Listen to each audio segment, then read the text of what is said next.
internet. Welcome to the only podcast about movies. My name is Matthew Krol. And I'm Shahir Dowd. And we are back. In the same country. That is right. In the same country, in the same room. It's all very exciting. It's very nice to see your face again. Yes, you too. You've groomed well. Oh, yes, I did. Just for this. I shaved my traditional welcome back Shahir goatee. Yep, you're wearing a nice shirt. Yep, I'm wearing a nice shirt. And I just, wanted it to be special. Because this is, you might even say, Shahir, my presentation of myself is my gift to you. Because I reject your gift. Whoa, that's no good. You need to leave me alone. Well, that's not nice at all. Maybe you deserved it. Maybe I did. Well, we're going to touch on all of these things about gift giving and gift receiving because it's coming up to the holiday season. No, try again. What movie are we talking about? The Gift. That's right.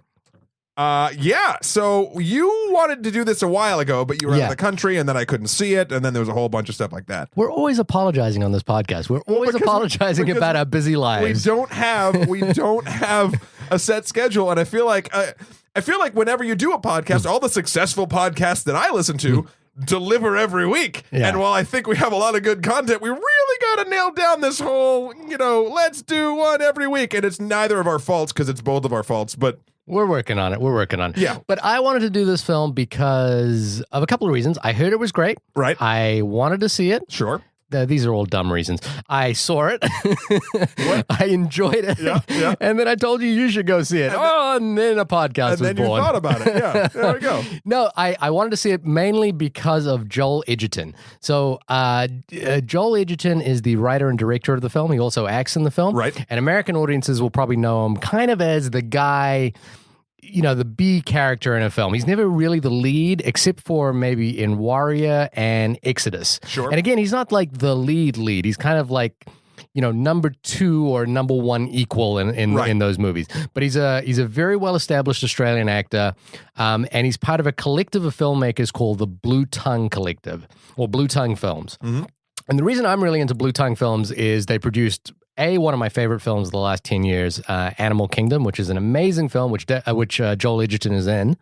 I would say Animal Kingdom, and I'm not too sure about why this is the case, but Animal Kingdom was really well received in Australia and New Zealand, not so well received in the United States, although Jackie Weaver, who was in the film, got an Oscar nomination. Well, I was going to say, another reason you're naming all these reasons why you like this man, but you're not getting to the main one. What was the main one? The main one is he's from New Zealand. He's not from New Zealand. Isn't he not? No. Where's he from? Oh, man. You just did the classic New Zealand versus Australia thing. Oh, he's Australian. He's Australian. In my country, you get a paddling for that. Wow. Well, then this is a first for you because I know how strong the rivalry is. But what did you think of the movie? Well, the rivalry is strong, but the one thing I would say is that whatever it is the Australians are doing in terms of filmmaking, they're doing it very well because Blue Tongue Collective, I think, is an amazing collection of filmmakers. As the one thing you could go and watch right now if you're listening to this is go look for their short films. And their short films are a film called Spider, which is a superb short film by a filmmaker by the name of Nash Edgerton, who is Joel Edgerton's older brother. Nash is a stunt performer and who does stunts on all of Joel's films, and does stunts for a lot of big films, including Zero Dark 30, which Joel Edgerton was in as well. So Spider is awesome. Bear is amazing. Crossbow by David Michaud is amazing. I think it won a major prize at Sundance. These are all amazing short films. And then they've made a couple of feature films in the U.S., Hisher, which I think you're a fan of, with Joseph Gordon-Levitt. Hisher, about a sort of aging metalhead who goes to live with a family. I've never seen that film. Never seen that film. Okay, well, that's a Blue Tongue Collective film. Then there's The Gift. They made another film called Wish You Were Here, which I haven't seen. So they're a really talented group of Australian filmmakers. And I've kind of, a couple of my short films have played alongside their short films, and I've always been a little embarrassed to have my films up against theirs because they're amazing. So that's okay. So that's the background as to why I wanted to see this. I also think Joel Edgerton as an actor is one of those guys who can be on screen, not do a lot, and be really interesting. I think, like the couple, obviously the main comparison that people think about is Marlon Brando and On the Waterfront and that kind of I could see that method-y sort of thing. But he's just, and I don't know if that's, it's probably a little cliche to compare him to Brando, but he's kind of just got this like classic masculine sort of energy where he can just sit silently in a room and be menacing or be endearing. He's just got this presence, which I think is really important. Animal Kingdom is a really good example of that. I believe that's one of your top films of the last 10 years. I've said it many times, but I think you should stop what you're doing and watch that movie. I watch Animal Kingdom? I would. There's a lot of caveats to this podcast right now because you want them to stop to watch Animal Kingdom. You want them to stop to watch these other short films. Can they just enjoy? What if they're on their train going? And they just want to listen to our voices. Yeah. No, well, listen, stop what you're doing. Get off the train. If you're on an elevated track, jump off. Do what you need to do. Get to a DVD store and get Animal Kingdom. No, a DVD store. A DVD store. Listen, thanks, Shahir from 2007. Animal Kingdom. Look, it wasn't super well received in the US, though people did think it was good. I think that movie is as good as The Godfather was in its day. I really love Animal Kingdom. I think it's so good. A high pedigree. Yeah. Okay. So enough about other movies you like. Let's talk about if you like this movie. The Gift. Yes. I thought this was awesome. Okay. I thought it was excellent. I thought I had a lot of fun in this movie. That's the short review. If all you came to hear was the short review, right, go see this movie. Yeah. I think it's awesome. I agree. I was pleasantly surprised. I've kind of gotten off a couple different bandwagons, and I've tried getting on them again. I've gotten off the horror bandwagon a lot. I know a lot of my friends still dig a ton of horror movies, and I respect horror movies, but there hasn't been much, I should say, that really grabs me lately in that sense. Now, this movie was marketed sort of as like a thriller / murdery sort of thing. Yeah. And it takes a lot of tropes, and we'll get into it later when we get to spoiler territory, which we're not at yet. Yeah. But like, it takes a lot of tropes and flips them on their head, then flips them on their head again. And it becomes, in my opinion, and very artfully and very... I'm thankful that it does. It becomes like 3 different genres. Yeah. And at that point, when you get your film to work in 3 different genres, it's no longer a genre. And I don't even know what to call it. It was so nice because I feel like a lot of times the advertising for a film ruins it. You stopped watching a lot of trailers. Yeah. I still do, but like, the classic example is Terminator 2 when they gave away that Arnold is the good guy this time, and when you watch it thinking like, oh, let's watch and see when they give this away. It's not till a third of the movie. Like, you don't know who's good. The cop could be good. Yeah.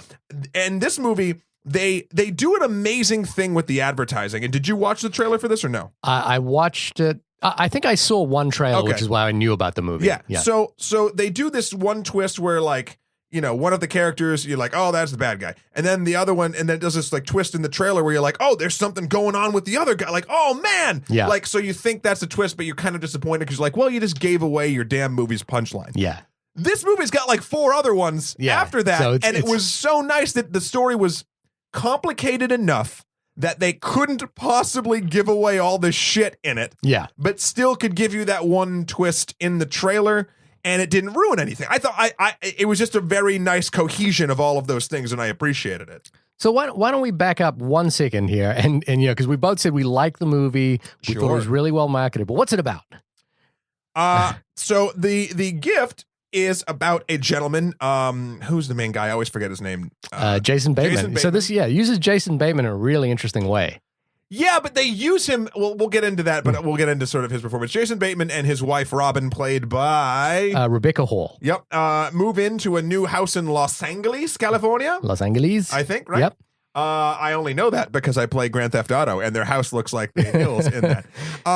But they move into this wonderful glass house. It's a giant, like, modern not deco. I don't even know what the style is, but those boxy glass houses. It's a Frank Lloyd Wright sort of thing. It's all of those houses you see, like, pretentious tech startup people living in movies. Yeah. And they move here for a new job and all this stuff. And it's actually the dude's, Jason Bateman's hometown, his character's hometown. Mm-hmm. And then they, when they're prepping through all of their things, they run into an old classmate from high school.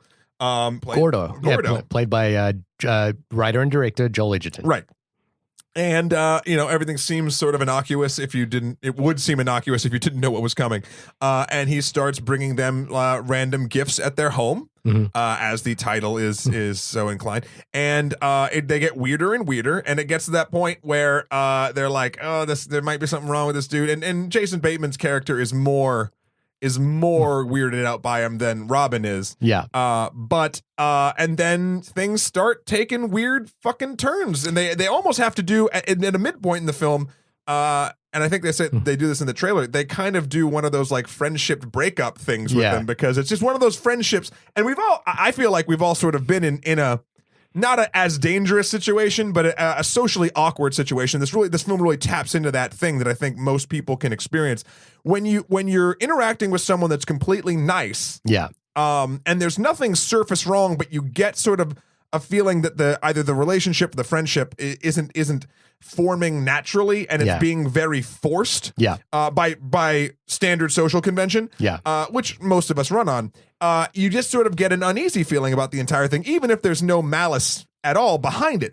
And this film does a really great job of making you, the audience, especially in the first half, sort of be like, okay, is this in Jason Bateman's character's head? And is this guy just a nice, socially awkward army vet? Yeah. Or is there really something twisted with this dude? And are his Jason Bateman's fears sort of justified? Yeah, and I think Joel Edgerton as an actor does a really good job. Oh, he rides the line great. Yeah, he rides that line so well, where he's nice enough and pleasant enough and soft spoken and gentle and kind of just a very sort of comforting screen presence. But he also has a look on his face. Yeah. But then he rides that line so where he's sympathetic as well as being menacing. You kind of like, and this film really uses the Bluth personality of Jason Bateman. What was his character's name in Arrested Development? The son, the one son, the Bluth son.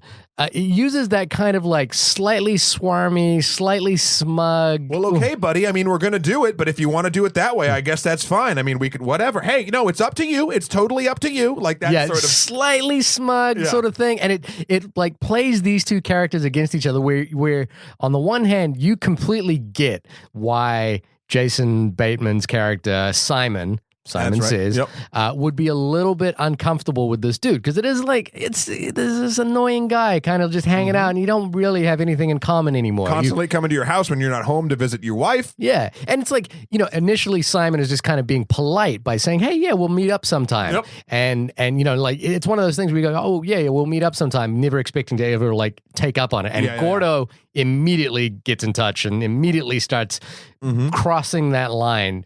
And so you're on Simon's side with that. You're on Simon's side thinking, well, yeah, this dude is kind of creepy. Yeah. But then, as you say, this film isn't just The Hand That Rocks the Cradle or something like that, where there is a different antagonist and a different protagonist.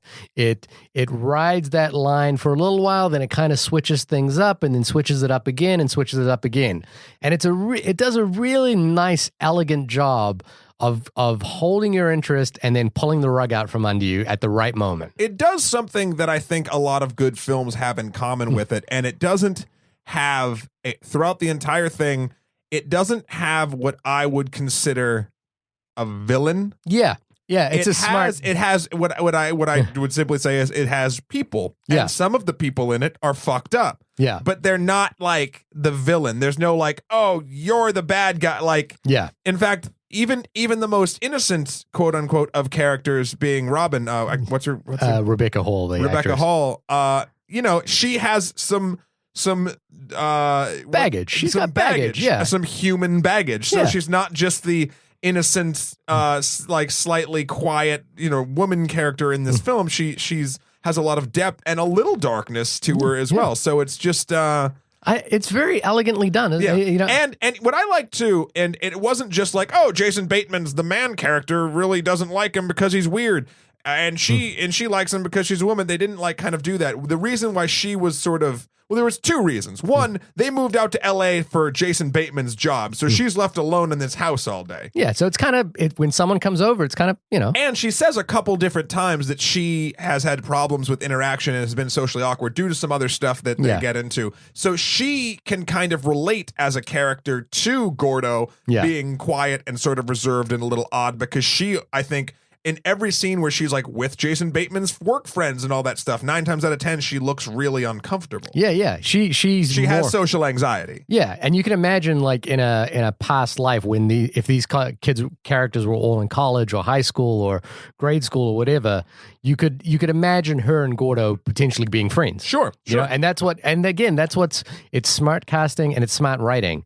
I think that the thing that got me excited about this movie was when I saw it in a theater, the audience reaction was really palpable. Yeah, it'd been a while for that for me. Yeah, it's been a while for me as well, and it was this thing where you really felt the audience was leaning in and like really getting absorbed. Yeah. There was a couple sitting next to us who were clearly on a first date, maybe a Tinder date or something like that. And they were talking, I was over here listening to the conversation beginning. It was kind of awkward. And it was, you could tell these two were kind of on different wavelengths. Get ready for an awkward walk home, kids. I know. And then, but you could see as the film went on, both of them kind of just almost forgot that they were on the date and were just really into the movie. We had a wonderful group of probably 40 or 50-year-old women behind us. Right. And they screamed once at a perfect moment. Yeah. And the whole I know the moment as well. A lot of people sort of screamed in the thing, and I jumped. But then everyone in the theater just had that communal laugh about screaming, it's okay, and this is fucked up. Because, the thing about that scream is it's a really cliche kind of moment. It's like, there's nothing innovative about it. No. But it's the only cliche scare, I would say, in the movie. With the exception of one other part. It's perfectly correct for the characters in that scene. Sure. So even though in a lesser film where we didn't care about the characters, that scene wouldn't work. Right. But because we care about the characters and because we're feeling really uneasy at this moment, it really it lands. Yeah. It lands really well. Yeah. So that was the thing for me because and I'm going to do this thing that I always do to you. Oh, good.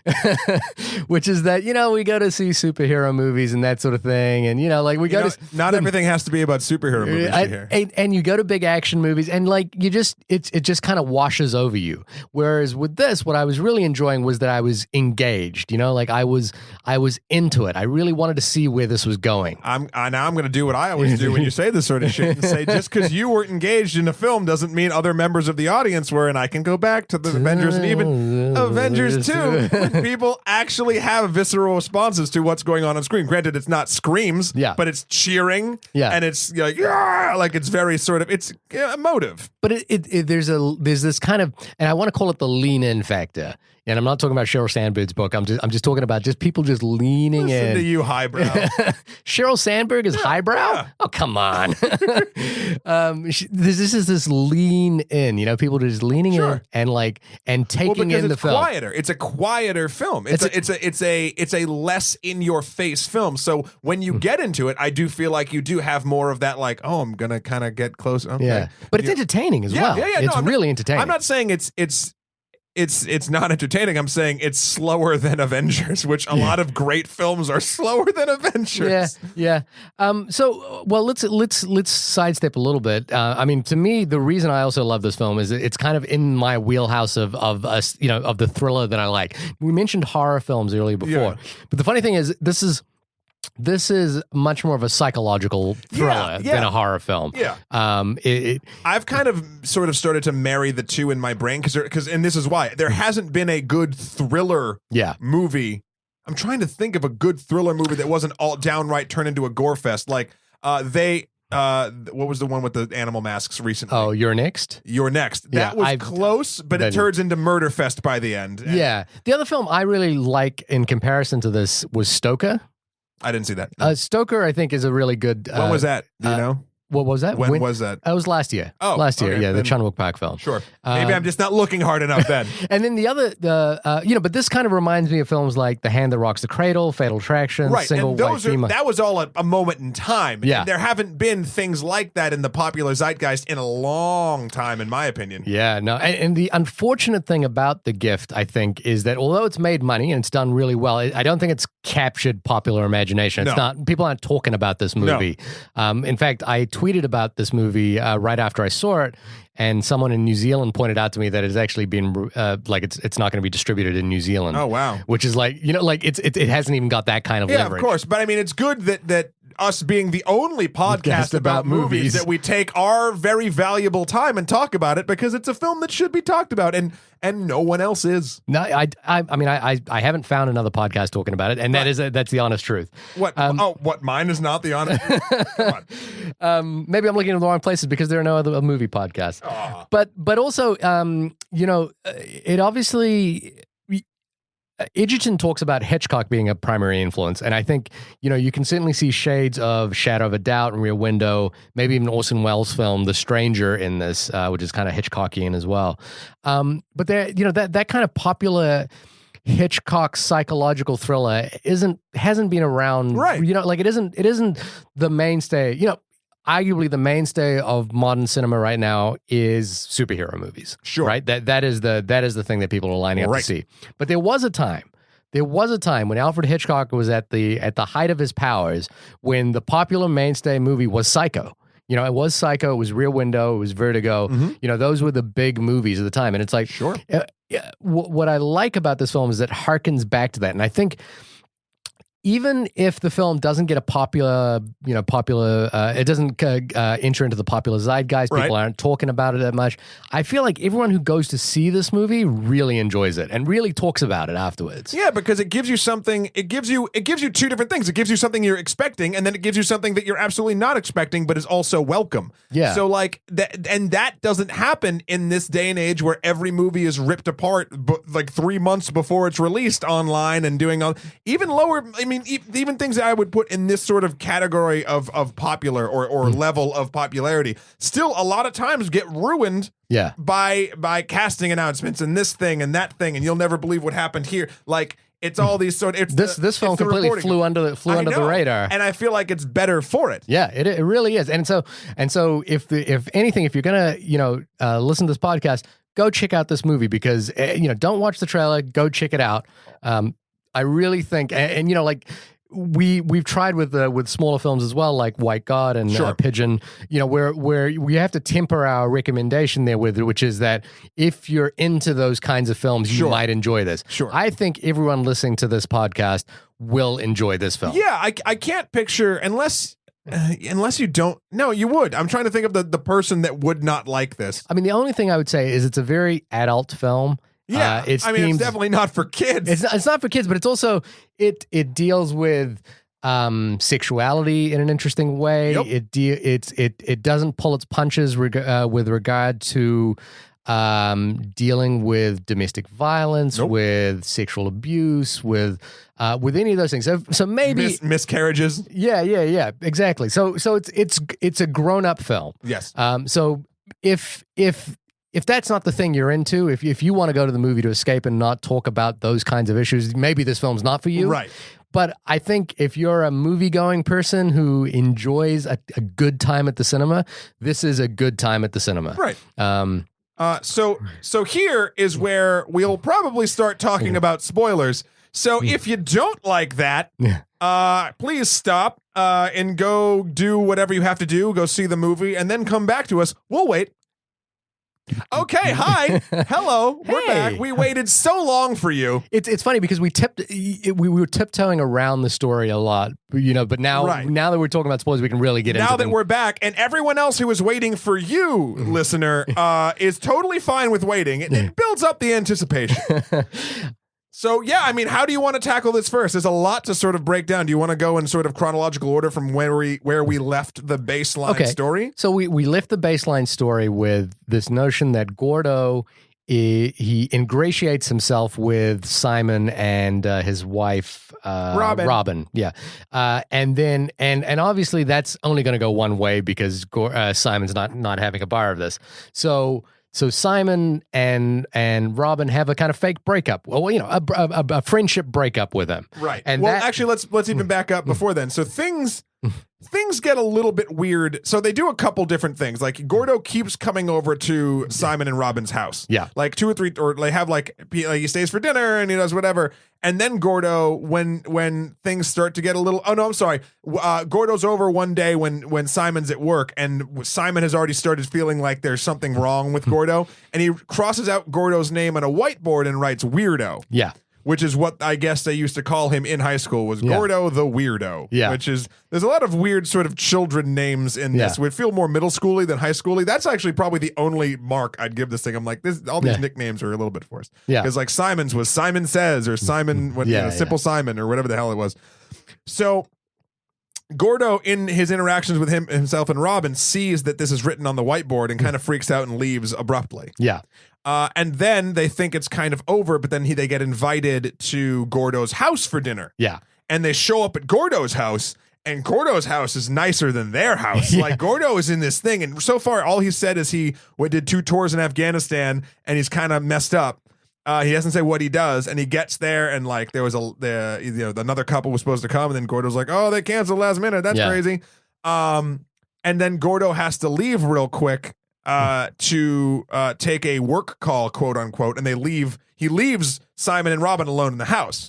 And because Simon's kind of a dick at this point and kind of wants to end this anyway, he does this whole diatribe scene about he's talking about being very crass. He's like, oh, he wants to fuck you to his wife and blah blah blah, and he's like joking around and like pretending to be Gordo. Then what a great, because that scene plays so badly when you watch it the first time. You think, oh God, you are such a dick. Yeah.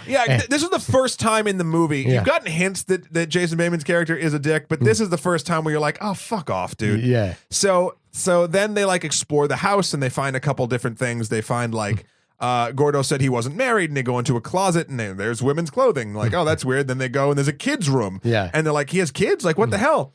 And then, so Gordo finally comes back, and they run downstairs, and I forget how it is. Gordo's like, oh yeah, I took care of everything. And Jason Bateman's like, oh yeah, you never told us, what do you do, for work? And he tries to dance around it. And then there's this moment where Gordo kind of gets dead-faced for a second. He's like, I'm afraid you've caught me in a lie. Yeah. And you're like, oh, fuck, shit's going down.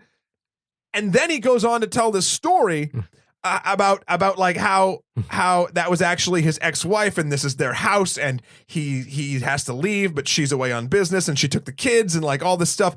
And it's all super believable. And you're just like, oh, fuck. Okay. And so you start feeling bad for Gordo, but Simon is there, and he's there with a purpose. Yeah. So he tells Robin to leave, and he basically breaks up with Gordo. Yeah. And it's a great breakup because it's painful to watch from both sides. Yep. It's really, you're on Simon's side where you're like, I just got to get through this. I got to get this done. And then you're on Gordo's side, which is like, oh God, I've really put myself in a really bad situation here. Yep. And then the film it starts to take its thriller turns, right? Where Gordo becomes kind of like the single white female character. He kind of seems to stalk the couple from now on, even to the point of potentially stealing their dog, Mr. Bojangles. Yeah, and maybe killing the fish that he gave them for their koi pond. So here's the thing. Yeah. We could talk exactly in detail about the plot, but let's jump right to the end. Sure. So again, this film does that great thing that I love in film, in good writing, which is that it's building to a really succinct ending point, and it doesn't, the old rule of screenwriting is come to a crescendo and then fade out and walk, so the movie kind of hits its highest point and then everyone kind of resolves and then walks away. Yep. This is a film that hits its high point and then cuts the black. Right. And I, I'm thinking Animal Kingdom actually does this as well. Oh, does it? Yeah. Seven, is a really good example of a film that does that. I even arguably The Godfather, films that really have a moment that they're working towards. And this film really is working towards this one moment. And And the thing was, I was with my wife, Shivali, and she actually spotted this moment probably about 30 minutes before the movie was finished, before it came to it. And she spotted it really early, to the point where she actually leaned over to me and told me what she thought the ending was. Right. And I was like, wait, what? And I really just I was maybe slow on the uptake, but I really wasn't even thinking that far ahead. No, I didn't think that far. I probably got the twist. Maybe it was before the last set of gifts that I understood what was. Yeah, happening. And the thing is the ending, without. Oh no, we can give it away now. Oh, yeah, we can. They build up that ending. But hold on, before we do give away the ending, sorry to sort of break away the thing, we should probably just touch a little bit more on sort of what happens to Jason Bateman's character without going through, because otherwise it doesn't sort of have the weight. Right. So what you learn is that Jason Bateman's role in Gordo's life when he was younger might not have been just friendly. He was basically a bully and a tormentor to the kid, and he actually fucked up his life pretty bad. And we don't even need to get into how, but just so there's a little bit of mystery left if you possibly haven't let it. Well, no, we're assuming they've watched the film. Yeah. But like, he just was a fucking asshole and really sort of ruined a lot of his life. And the fact that that Simon didn't tell Robin that when he ran into him, and like even there's a note one time Gordo leaves like, I thought bygones could be bygones, and Simon's like, oh, I don't know what that means. Yeah. And you're kind of getting chinks in Simon's armor over and over again that this dude is just this manipulative fucking bully. He even goes so far to get a promotion, he like finds out like the other dude who's up for the promotion at his new job, and like basically does a smear campaign with him through these emails to their higher ups. And so basically you're finding out that Simon is just this manipulative fucker. And I will admit that I found, if there was any weak point in the film, I found that whole story with his work where he was basically spying on his potential work nemesis, the person who's going for a promotion at the same time as him. I found that not weak, but just kind of convenient for the story, because it's basically saying that the point that they're trying to get across there is that Simon hasn't changed since he was younger. He's still the same guy. He's still that manipulative, and it's kind of an extreme example. I'm not saying it doesn't work. I just think it's one of those like writing conveniences that he does that. I don't think I'm gonna have to disagree with you on that. I think it actually really solidified for me my opinion of him, no matter who is quote unquote sort of being there's no real bad guy, but like who am I sort of rooting for in this film? No, and that's the thing. I agree that it works. It does what it's supposed to do, but it just feels a little writerly convenient. You know what I mean? I don't think so. I mean, let's just back up to the sort of term, because we have the time to do it. This sort of terminology of writer convenience. Yeah. A moment of writer convenience for me is something that they don't really set up, but like, okay, so like situations are set up. Like if they had just never brought up his work a lot. Yeah. And no, then you're right. They do set it up. They keep going back to his work. There's a sort of subplot of his work that they keep talking about. There's a progression of time. They set it up, and they never had to go that direction, but they did. They sort of earned that setup, which I don't consider writer's convenience. The writer worked for that moment to sort of be there. You're right, and it is dismissive to call it writerly convenience, but I will say the point that it's making is because in essence what happens here is Simon does the same thing to this coworker that he did to Gordo when he was younger, and we're basically saying 20 or 35 years from now on, he's running the same shit. He's doing the exact same thing. I think that's very important. And it is, but it's kind of, I think there would be a more elegant way to kind of suggest that he's the same kind of manipulator. Like this is saying like the kind of manipulation he runs there suggests that his marriage to Robin could equally be as fraudulent. Like he seems like, like it's so fraudulent that it's like you wouldn't be surprised if he had files in his cabinet on Robin. You've already sort of seen he already had like at this point in the movie they've gone through his like filing cabinet. Robin sort of snoops and goes through and finds all this stuff about Gordo, about the coworker. The coworker. Yeah. I think his name is Daniel something. I don't know. But like, I mean, I don't want to harp on this too much. I just think, well, the appearance of Daniel, I think his name is Daniel, but the coworker makes an appearance and like attacks them, and he has a very Gordo like appearance and behavior. It strikes me as slightly too analogous, and like I didn't see him looking like Gordo at all. He had like glasses. He was kind of meek, build. like he was kind of meek. No, he was like office meek. Gordo's not office meek. Gordo's like, there's a scene where Simon beats up Gordo, in a parking garage, and you can kind of see the same kind of meekness that causes that. It is unfortunate that Joel Edgerton is not a scrawny kind of dude, like he is kind of like, like in the right lighting, you could see him as a leading man kind of character. So it's that unfortunate thing, which is that he's not kind of like, he doesn't have a meek presence. Sure. But like I say, I think that moment works and it's earned. I just feel like it's a little too maybe the phrase I'm still using is rightly convenient. I'm trying to and in my brain I'm trying to think of like I'm just trying to think. I'm like, because I mean I find when like characters randomly show up places where they're exactly where they need to be, like in action movies, that's writer's convenience. Yeah, because because the character's nowhere else, he can be right there. The one I'm thinking of is Spider-Man 2, when like Spider-Man loses his powers and then suddenly walks outside of a burning building. Like, sure, writer's convenience. That's a writer's convenience moment. But that's exactly right. This is not that. No, this is not that. Yeah, I'm trying to think of what you're unhappy about and how they could have made it better. I guess what I'm saying is that I like the writing. I just feel that the action is so similar. Given that it's 35 years apart, it doesn't offer nuance to Simon's bullying. You also, though, at that moment, don't know the full story with Gordo and what Simon did in the past yet. Right. You don't know that. So this is something that's sort of a little bit farther than we've seen Simon go at this point. Yeah. But it's also believable, and it's set up in a way where why would this guy be freaking out so earnestly if it wasn't true? Right. Then you start doubting him. That's what kind of makes Robin start digging through his files, finding out that he has a file on Gordo, talking to Simon's sister at a family gathering, going to one of Simon's friends who the sister said was involved with the whole mess. Don't you think that it's unusual for her to have not like picked up this vibe up until this point? Like she's married to the guy, and he's well, I think, and everyone around him seems to know that he's a manipulator. I think this story touches on something very interesting about humans, I think. And this is a little bit of a sidestep, but it's gonna sort of answer sort of what you're talking about. I don't know how it is for you, and especially you just came back from New Zealand. You came back from where you're from.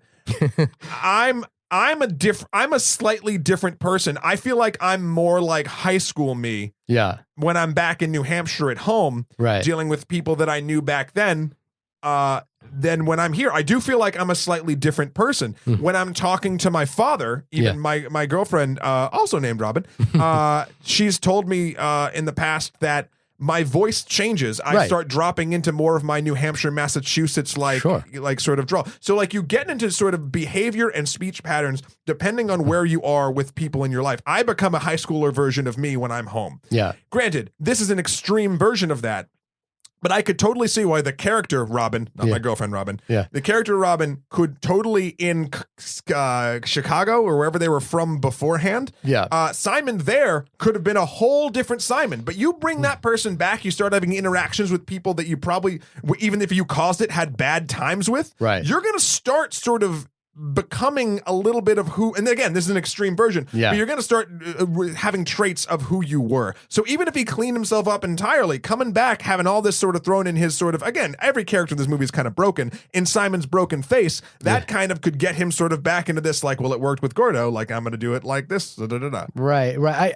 I don't think it's that per se. I think the suggestion with the way this is set up is that what he's doing at work has nothing to do with Gordo. Like it is just what he would do. And even there's a suggestion that he's done this before, right? Like he has files before and he's done this to someone else as well. Maybe. Like his entire but here's the thing. His ascension through his company. It's not necessarily that he I think even if it just goes like I could see him hiding that aspect of himself in a completely alien environment with this woman who's never been home with him. And then once he's home, these things start to become a little more apparent and a little clearer. I could buy that. And then that's sort of the straw that breaks the camel's back, so to speak. And then she starts digging, like, maybe this guy isn't the dude that I thought he was when I married him. And again, my nitpicking is that I only, and maybe because I am a writer, I kind of saw that as slightly weaker than everything else. Like everything else is really, really had me at every turn. And that moment kind of was like, felt to me slightly writerly. But that's not to say it's bad writing. It's very good writing. It's excellent writing. I didn't really have that problem, but agree to disagree. Yeah, agree to disagree. But then the thing that I thought was really interesting about this, and this is going to be another long side note. But, But if anyone listens to NPR's Planet Money, and I'm sure we share an audience with NPR's Planet Money, economics and movie going. NPR did a story today called the scariest thing in Hollywood about Blumhouse Pictures, which is the company that produced The Gift. And Blumhouse Pictures is famous for a couple of films. One is Paranormal Activity. The Purge is another one. I think Insidious, maybe even The Conjuring as well. I really want them to do something cool with The Purge. I haven't seen The Purge. There was a sequel, right? There was a sequel, yeah. Is that one Anarchy. better? I think it did gangbusters at the cinema, but it didn't. It wasn't a better film. The first Purge, I just real quick, sorry to tangent off your tangent. The first Purge I didn't see, but I heard it didn't deliver. Like it set up a great world, but then stayed in the fucking house. Yeah. And the second one, I heard they went out in the world, but then I didn't hear good or bad about it. Well, the reason I was bringing this up was that Jason Blum. On NPR's Planet Money talked about his 3 rules for making cheap movies. So Blumhouse is kind of a phenomenon. If you look at the top grossing movies of the last 10 years, they're horror movies, and Jason Blum's Blumhouse Films has like 5 of them on the list.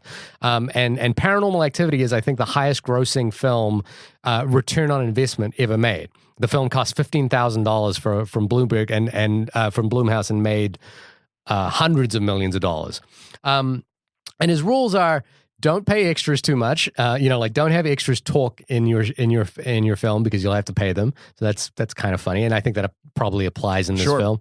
And the second one was try to stick to one or just a handful of locations, and you can certainly see that in Paranormal Activity, Insidious, The Conjuring, and certainly this film. Right. Because switching locations is difficult. But what's cool about this film is that location becomes. And it's cliche to say it, but the location becomes a character in the film. And I think it's not necessarily a character, but the location is a perfect metaphor. And it's a trite. Yeah, I'll go metaphor. I won't go character. It's a trite metaphor, but it's those in if you live in a glass house, don't throw stones. And that's essentially what this film is. Right. Like you're in a glass house and stones get thrown. Yep. So I really like that sort of taking a budgetary restriction and making it central to the to what this film is about. And I you know what, this is something just sort of what you're going off of. If this production house is really doing this, like they're really killing it, and I in a good way. It's nice to see sort of, and I'm not saying every movie on that list is a good movie in my opinion. Yeah, I'm saying it's nice to see really good films like The Gift being made by a production company that is really only in it to make money. Yeah. Like, do you get what I'm saying? So, like, it's nice that the money makers and the filmmakers have found in a lot of spots with this company sort of this odd synergy. When normally when a production company is like, we're all about the money and it destroys films. Yeah. And they've seemed to find a way to sort of make the artist happy along with the banker, and I think that's something that should be sort of praised in a weird way. Like you're taking the best of both worlds and kind of throwing out the worst, or making the worst sort of work together. Well, I will sort of temper this with the fact that they talk about the fact that they're willing to have 20 films on their slate and willing to accept that 3 or 4 of them will be really successful, and 16 or 17 will completely fail. Sure, but again, that's fine. Yeah, and it's great for a film like. In fact, one of the oddities in Blumhouse's slate of films is Whiplash, Whiplash was on their film. Oh, wow. And you know, they produced Whiplash, and it did really well critically. Oops. But they said, you know, Jason Blum said, look, we're not going to be making Whiplashes for the rest of our, you know, like that was a great fluke. We liked it and it worked out. But, you know, we want to make movies that make money. And what's great about The Gift is, as far as I can tell, going by Box Office Mojo, it made $42 million as of September 13th on a budget of $5 million. So, great. You know, that's a better return on investment than most big action superhero movies or anything like that. It's just a shame that it hasn't entered the cultural zeitgeist like we've been talking about, but it's you know, the things for me that are really positive about this is that I had a great time in the theater again. Sure. You know, seeing it with an audience really, you know, enhance the experience. And I think it's a great platform.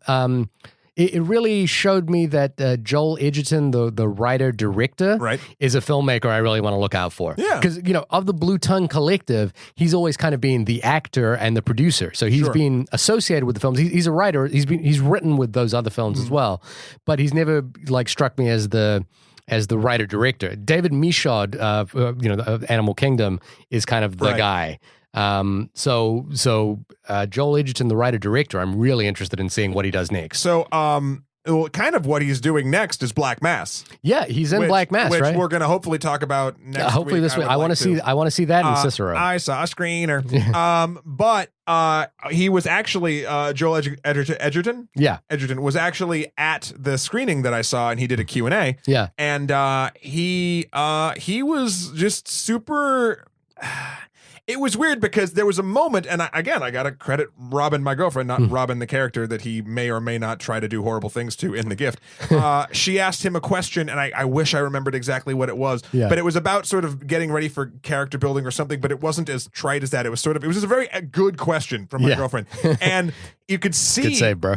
No. You could see in Joel's sort of eyes, like they were kind of glassed over from the last two questions, and then he actually, like, you could see he was like, oh, I'm thinking of an answer. Yeah. Oh, yeah, no, okay. And he kind of did that, yeah, okay moment, and then sort of talked about it. And when he was answering the question, when he was actually thinking about it, not just being like, yeah, it was a great working with Johnny Depp. Like, you could see that this dude is like, he's fucking legit. He's the real deal. Yeah. And you know, it was nice to sort of just have him, and then another question did it too. It wasn't just Robbins, but like he got kind of shaken out of his sort of Q&A stupor, which you can't blame any of these people for being in. They've done this 4 times that day, and it's like, oh well, here we go. So, I mean, I think his presence on screen strikes me as legit. It's just, I guess for me, the thing that is going to be interesting is that, and I don't even know if he wants to do this, but you know, if he can transition into leading man, he's got the looks of a leading man. You know, he could sit, and he's got the actor chops of a leading man. Right.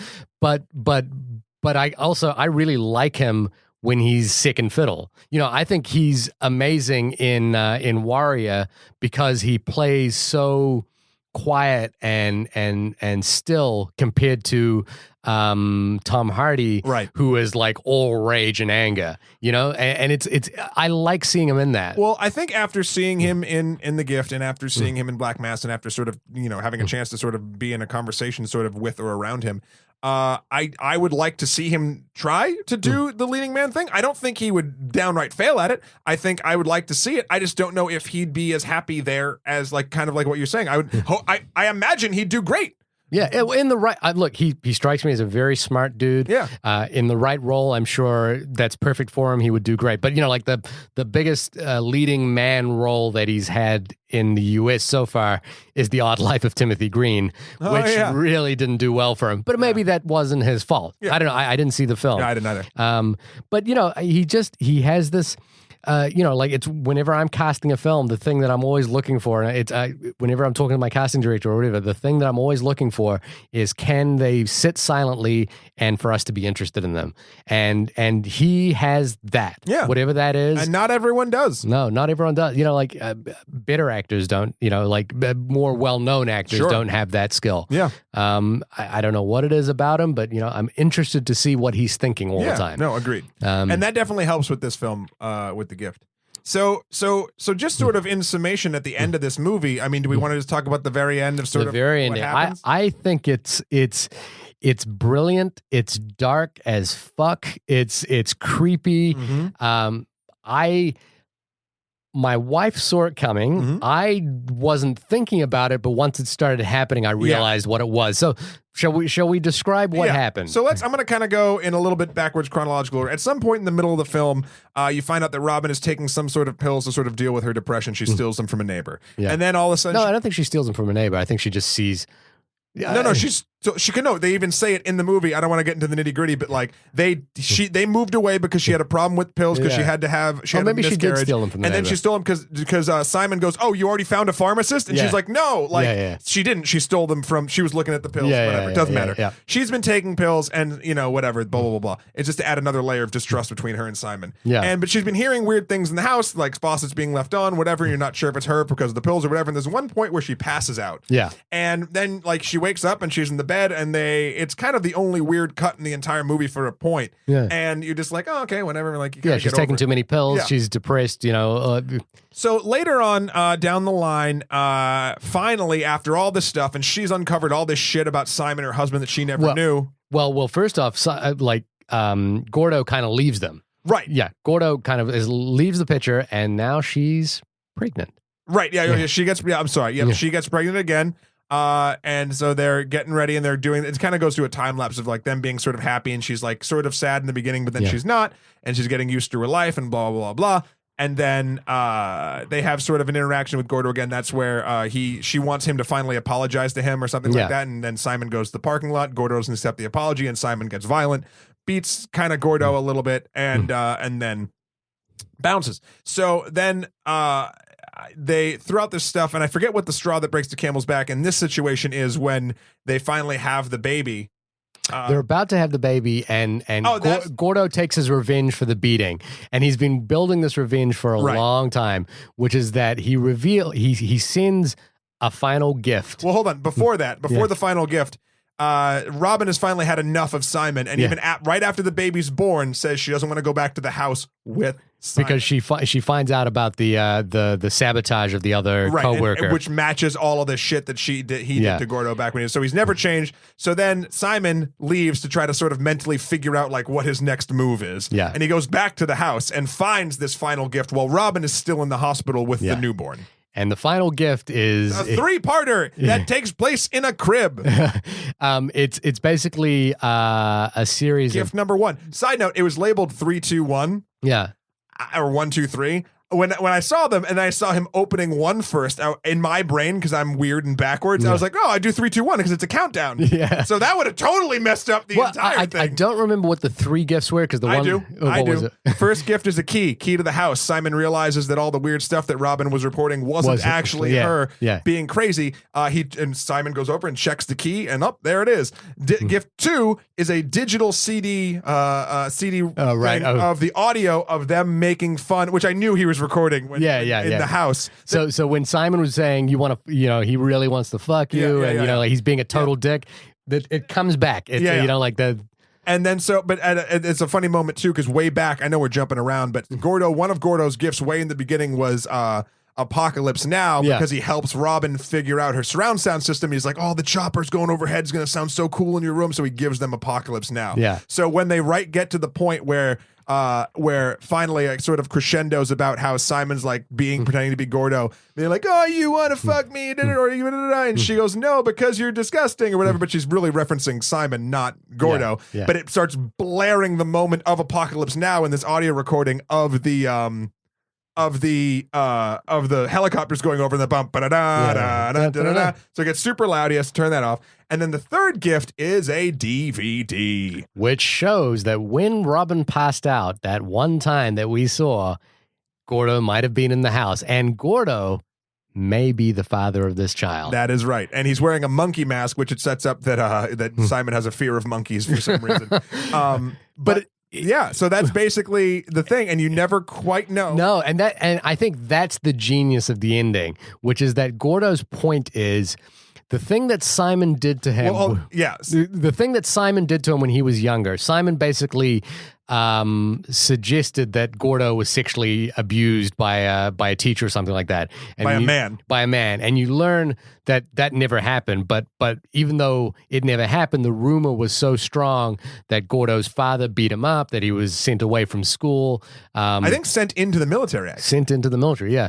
And what Gordo's point is that I'm going to give you the doubt that you entered into my life. You know, like maybe I did do it. Maybe I did, maybe There's a brilliant scene where finally Simon's back at the hospital and he sort of storms out at one point when Robin's not in the hospital room anymore, and he's in the parking lot and Gordo calls him, and Gordo's like from a third floor window in the hospital, and they're talking on the phone, and Simon can't see Gordo and Gordo can see Simon. And that's when they're having this conversation of, he's like, okay, I didn't do it. And then Simon has a sigh of relief. He's like, or maybe I did. Yeah. Like, and you're just like, fuck. And this is that thing again in great film writing that I love, is that this is the ending of the film. Yep. It's the ending is all around the doubt. Yep. Because we as an audience don't know. We have no idea whether he did it or not. And then there's this amazing, unless you have one more thing, I have one more thing to sort of close it out. I just love that the script is so smartly structured that it builds that crescendo and then just leaves us there. And I will say the cinematography in this movie is very, very good too. And the crescendo for me visually of this film is the last shot of the film when he walks away. It shows Gordo walking down a hallway door in the hospital,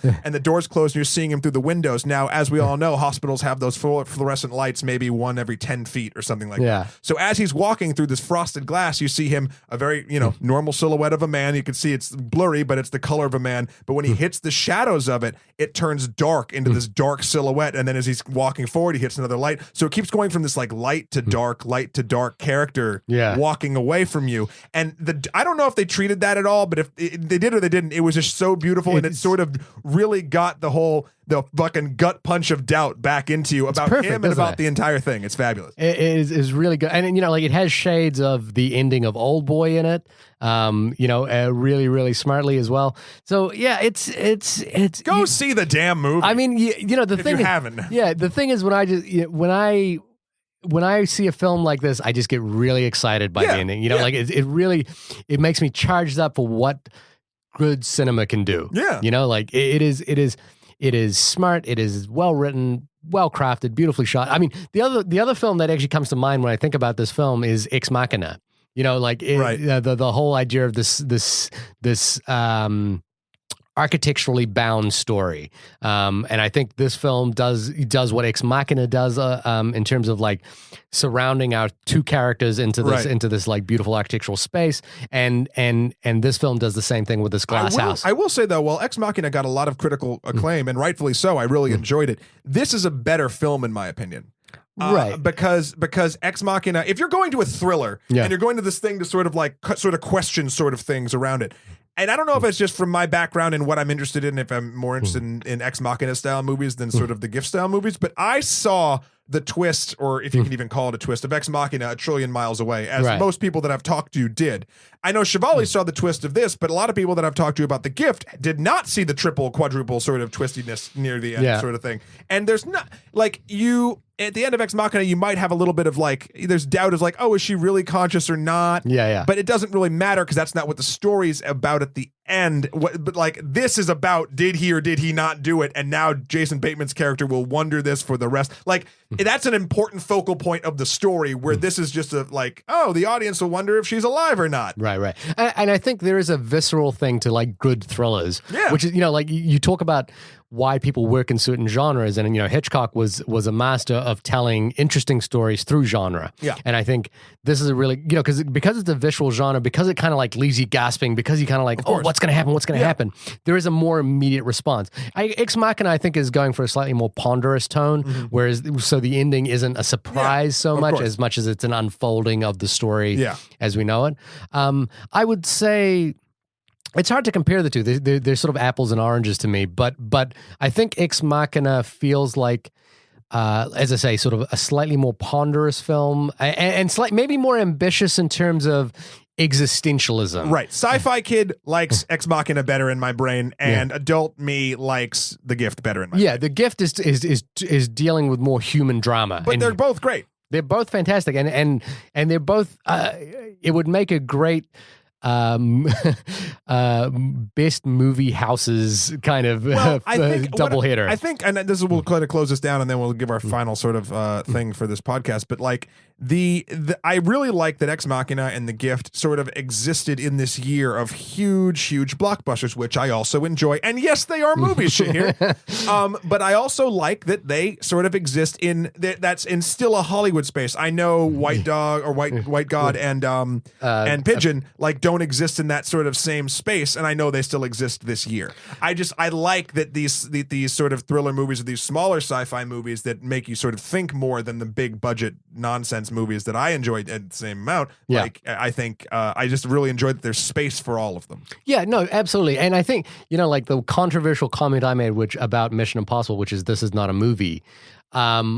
I still actually kind of hold, think about it a little bit. Keep treading water. Keep treading on water on that one. But no, in terms of like the Gift is a movie that I was genuinely engaged in. I feel like Mission Impossible is a series of scenes. No, it's a movie you weren't generally engaged in. It's a series of, to me, somewhat connected scenes. And that to me doesn't make a movie. But here's the deal, and I hate to break this to you, and this is going to be our final thought because we do have to go. Your engagement of what you're watching on a screen does not make it a movie or not. It makes it a movie you are engaged in or a movie that you are not engaged in. Your engagement doesn't change what it's a movie. You're watching a movie. I think what I'm referring to is the connectiveness of those scenes. Like it still connects. It still connects enough as a movie. It just does. And even if it doesn't, even if you went to a film that was just random shit, like a pigeon sat on a branch contemplating existence. Yeah, is that a movie? I think that's a very different kind of movie. So maybe you're right. Movie. Yeah. I love how you just proved you wrong. I know, I did. Yeah. All right, well, let's end it there. The Gift, go see it if you didn't stop already to go see it. It's really fun and good and dark. Is it still in theaters right now? It is. I actually at Kips Bay in New York. It is. I saw it yesterday. So great. Yeah, I mean, go see it, and I go see it and go talk about it. Share it with people. Tell other people to go see it. Maybe it'll build more buzz and more films and on demand and the Blu-rays and the physical medias. Yeah. Shahir, where can people find you? www.shahirdowd.com. And yeah, you can find everything there. We the podcast itself has a Gmail, and I'm struggling to remember what it was, but hang on, I'll bring it back up. It is Only Movie Pod or something like that. Yeah, it is Only Movie Podcast at Gmail's. As always, this is getting embarrassing now. We will give you 2 free movie tickets. I'm telling you. There are 2 free movie tickets just waiting for you. This is the last time we're doing this until someone actually does it. If you don't do it within the next week before we put up another podcast, this is going away. I know there are people listening. Yeah, I've looked at the metrics. We have like people listening. I know. So regular people listening. Why wouldn't you send a fucking email? Listen to us. We're so like passively aggressively scolding our audience right now. This is aggressively being aggressive. Like if I listen to a podcast, they're like, "Hey guys, I want to give you a free thing." I'd be like, "Oh, I'll email. That takes me 2 seconds, and we'll see. Who knows?" So just fucking do it. Douchebags, sons of bitches. We also have a Twitter account at Only Movie Pod. Right. So yeah, try us there and our Facebook page. Yes, and you can find me at www.matthewkroll.com. You can also find me at Skeletor4 PREZ on Instagram and Emperor MSK on Twitter. Also, I want to do another plug. There's another podcast that a friend of mine, Greg Moberg, does. Mm-hmm. And it is called This Was Rad. And they do on This Was Rad is they take a film and they like an older film like that they remember through nostalgia, and they watch it again, Greg, his friend, and his friend's, I believe, 13-year-old daughter. And they watch it and they reference it. Now, it's a great podcast, and believe me, your guess is as good as mine what they actually talk about, because we are the only podcast about movies. Yeah, I mean, but when I've listened to it, I really did enjoy it. That's a really good idea as well to take a 13-year-old. It's a really solid idea. I just listened to the Master of the Universe one, which blew me away. I just saw that popped up on Netflix. And, I own it on Blu-ray. So. And then they just did, because it's amazing. And then then they just didn't. I haven't listened to it yet. They Live. So Okay. I believe it was They Live. The Roddy Piper movie. Yeah. It's been a while since I saw that. But yeah, so check that out. Great podcast. What up to Greg? And this has been the only podcast about The Gift. It is. And now that we're back in the country together, I think we're going to see more movies. We've got, I know we've got at least 2 that we both really want to talk about. And maybe next time you go to New Zealand, you take me with you so I can fucking do this podcast around the world. That would be amazing. We'll do it. I can't afford that. Anyway. We'll use our sponsorship dollars. Yeah, with all that money that we're saving not buying you movie tickets. You know what? Take the gift, people. Take the gift. This is a gift fucking for gift. you guys, assholes.